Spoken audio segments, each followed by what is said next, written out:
how God have like changed my life and really changed my heart. I'm not perfect. To come and tell your story, and maybe it'll inspire you to really go crazy for Jesus so he could go crazy for you. So January, I lost my job and I'm stunned. Like, I'm going crazy. And to my surprise, I immediately filed for unemployment. I think the following week I started receiving unemployment checks, and I'm like, oh, okay, so I don't really need to work. I'm getting paid. So I was still, having fun. And months later, you start getting a little depressed. Like, okay, it's time to find a job now. Like, I'm kind of going crazy. I'm losing my mind. So come January, didn't find a job. February, nothing. Months later, I'm like depressed. Okay, I'm in a dark hole. It's bad. But I don't know who needs to hear this. God isolates you. What does that mean, that God isolate you? When God starts working on you, or when you devote your life, or when you give God permission to work in your life, he's going to isolate you. Isolation may look like you're going to lose so many friends. You're going to lose friends. You're going to lose relationship. Okay, if you're in a relationship that does not serve you purpose, that prayer will literally, God will come and just have a garbage can and just pour all of them people in that garbage. Boop, boop, finished. And that isolation may also look like, family members may distance themselves from you, and now it's like God want you to turn your head up to him and him only. You don't go to your mother, you don't go to your father, you don't go to your cousin, your best friend, whoever you usually go for like advice. God don't want you to do that no more. It's like me and you, honey. Yeah, stop relying on these people that are giving you awful advice. Rely on me. So when I realized all of these things that were taking place, and I'm in a sad place, I'm losing friendship that like I didn't even know we had problems. These people are calling me, they're like, yeah, our friendship's over. I'm like, oh, okay. I started fasting, and I think fasting will change your life, y'all. With fasting, sunrise to sunset fasting, 3-day fasting, Esther fasting, Daniel fasting, 40 days, 40 night fasting. That's the OG one, okay? Jesus did that. Yeah, that's like, you're really gonna start seeing things, and the devil's really going to try to tempt you. But I started fasting, and I started reading the word, honey. I had my alarm set at midnight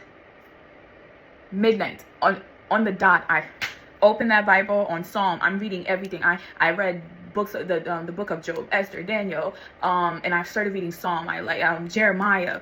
Baby, your girl was like, listen, because God said, seek, you will find. Knock, the door will be open to you. Ask, it will be given to you, honey. I was asking. I was at God's door every day at midnight, and he's like, she back again. The angels are like, yeah, she's back again. God's like, good. It would be like midnight. I am crying. Like, I'm talking about like, oh my God, Jesus, please answer my. God is like, she's starting to rely on me now. I like that.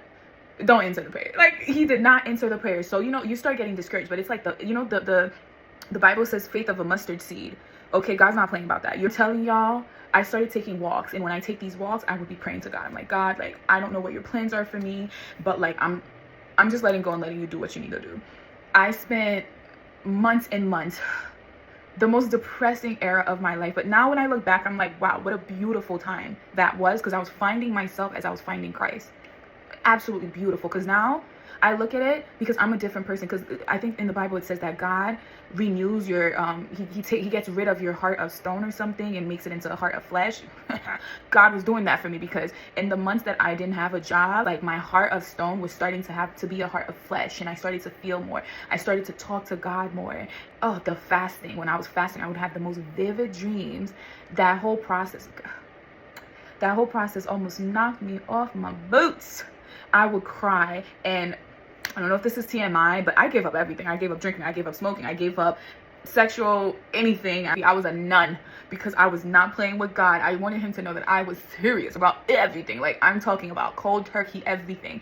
At 12 o'clock on the dot, midnight, my alarm will ring. I will open that Bible, and I'm going to have a talk. Come on, Jesus, sit down. Let's talk. What are we doing, God? And then, during that time, people are looking at you. They're like, look for a job. People start thinking like, oh, she's just lazy. She doesn't want to do this. She doesn't want to do that. Like, listen, I'm just relying on God right now. I don't know why this is happening to me. I accept it. Let me do what I need to do. Listen, that whole process was probably one of the most magnificent occurrence in my entire life, and it changed me, because also I had a lot of anger problems. Like, when I'm like, see, right now, a lot of things that I deal with in my personal life, like today, like, I would crash out. I will curse out. I'll curse someone out. I'll curse my coworkers out. I'll leave my job. Like, I would be quick to anger, and I would not be teachable. now when somebody says something, instead of, having a quick reaction, like, oh, well, this person, I'm like, oh, let me take some notes. Let me see what you're saying.